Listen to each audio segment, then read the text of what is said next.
We bring in a voice from Speaker Johnson's Republican conference. Congresswoman Erin Houchin is back with us, Republican from Indiana's 9th District. Congresswoman, it's good to see you. I know it's a very busy day, so thanks for sharing some time with us here on Bloomberg TV and radio. We understand the vote on the underlying bill will take place before this hour is out. Can you give us a sense of what the timeline looks like here, and are you a yes?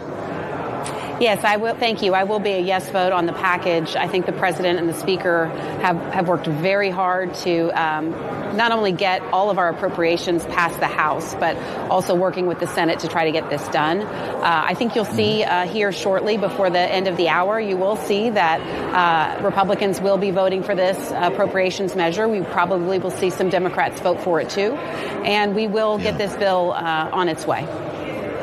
Well, it's interesting you say that because I believe, according to my count, not a single Democrat voted for the rule. And I know a couple of Republicans had to change their votes to make that happen. Is that your expectation that once we get to the underlying bill, you'll have some Democrats cross the aisle to vote with you? I do think so, because there are Democrats that have community projects that should be funded through these appropriations bills. So if they vote against the appropriations package, then they would be voting against getting tax dollars back to their own districts for projects that have been on hold for 3 years. So I do think that we will see, certainly the rule is a procedural vote that Democrats universally vote against. If the Democrats were in the majority, you would see Republicans universally voting against the procedural rule. But once a bill goes to the floor, I think they're freer to vote for those things, and you will see us pick up some Democrats. Well, this is how the game is played, right? I'm just curious if any deals were made today, Congresswoman, for better or worse. The Speaker had to flip Andy Ogles and John Rose. Was there anything that was agreed upon that we should know about or that might change the political landscape in this legislation? Not to my knowledge. I certainly wasn't part of those conversations, but I'm glad to see that our colleagues supported the rule. It's an important procedural vote that allows us to move forward on debate and vote on the appropriations package. So we don't like to see our own members holding up our rules. I serve on the Rules Committee. That serves an important function in Congress, especially as a tool of the majority. So, again, I don't know what those conversations were. I wasn't privy to those, but glad to see our Republicans came together as they usually do, and we'll have this vote and we'll pass this government funding bill. Republicans will have done their jobs, even despite some of the rhetoric from the left. I think some of them will vote for it too. Well, Congresswoman, I salute you for your duty on the Rules Committee. That has really become the battleground in the U.S. House for so many issues before it ever gets to the floor. Bring us in the room, if you would, because this was not the knockdown, drag-out fight a lot of people thought that we'd be seeing. Jim McGovern yelling to the rafters at 2 o'clock in the morning. It actually ended up being a pretty civilized debate. And I'm wondering what that tells us about the tone around this particular issue when it comes to ICE enforcement, Homeland Security in the House. Well, I would say that oftentimes we have these conversations that with Republicans and Democrats, and Chairman Cole and Ranking Member DeLauro on appropriations worked very closely together with their Senate Democrat and Republican counterparts through this whole process. And so what you saw, I think, was not wanting to let the perfect be the enemy of the good. Let's take the good things that are in this legislation and in this appropriations package, these big wins that we have for the country, less spending, meeting our priorities, and certainly we are pleased when Democrats want to come on board and work with us on these things versus working against us. Circumstances around the country have risen the temperature on some of the issues, like the immigration and customs enforcement.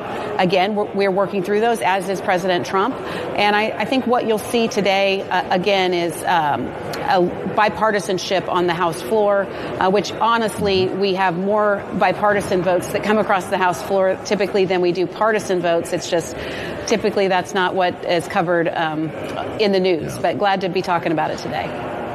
Well, yeah, we like to wonk out on policy, as you know, Congresswoman, and I'm curious to what extent we'll be able to extend that bipartisanship to the debate around ICE restrictions. You've heard the demands from Democrats. We talked about them right before you joined us with Tyler Kendall, and one of them includes demasking of ICE agents. Senator John Cornyn told us earlier that was an insult. Retraining for de-escalation. You've already checked off body cameras, I think, on behalf of the department with Kristi Noem's announcement yesterday. But there could be other things that are done here. I'm just wondering what's realistic that you would vote yes for in a piece of legislation? Well, I don't like to predict what should or will not be in or out of a bill before I see that and decide how I'm going to vote. But I will say that these conversations are ongoing about what this will look like moving forward. It is helpful when the state and local governments, as we have seen in other parts of the country, like in Washington, D.C. and in Memphis, even in blue areas of the country, there is cooperation with Immigration and Customs Enforcement that has resulted in getting criminal illegal aliens who've caused harm to American citizens out of the country. It does help when we have that cooperation with state and local government.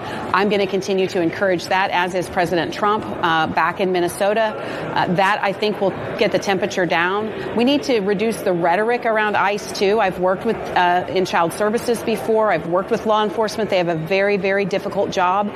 We don't need to be making this job more difficult. And so I do hope that we'll see that cooperation at the state and local level turn the temperature down and the rhetoric down so that we can let ICE do their good work. I mean, we did not see Democrats being outraged at Laken Riley's death at the hands of a criminal illegal alien. Those are the kinds of people we need to be focused on getting out of the country, and I hope that both parties could rally around those efforts. Yeah, well, it's interesting. We saw some Democrats vote for the Laken Riley Act. I wonder, is 2 weeks enough, Congresswoman, to figure this all out? John Thune's already talking about the potential for additional CRs on Homeland.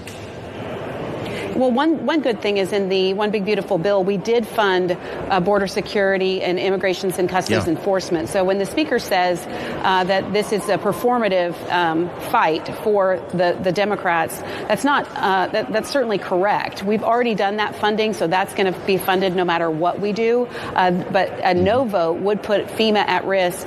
It would put the Coast Guard at risk and TSA at risk of not having funding, which I hope that our Democrat counterparts would not want to see happen. So when we're having these debates, there's always a lot of moving parts. As you say, you like to geek out on these policy provisions, and we're always working on how we can come to an agreement. When we have this bill, this big package, is 2 weeks enough? Probably not. I think we probably need more time, but we will get there, as Republicans always do. Well, it's great to spend some time with you, Congresswoman. It sounds like there's going to be a vote about a half an hour from now. Is that accurate? Yeah, about 1:40, I think, is when we're supposed to have the vote in mind. So be watching for hopefully a passage of our appropriations bills. We'll be ready to geek out with you anytime. Thanks for spending some time with us, as always. Erin Houchin, Congresswoman, Republican from Indiana, with us live on Capitol Hill. As we anticipate then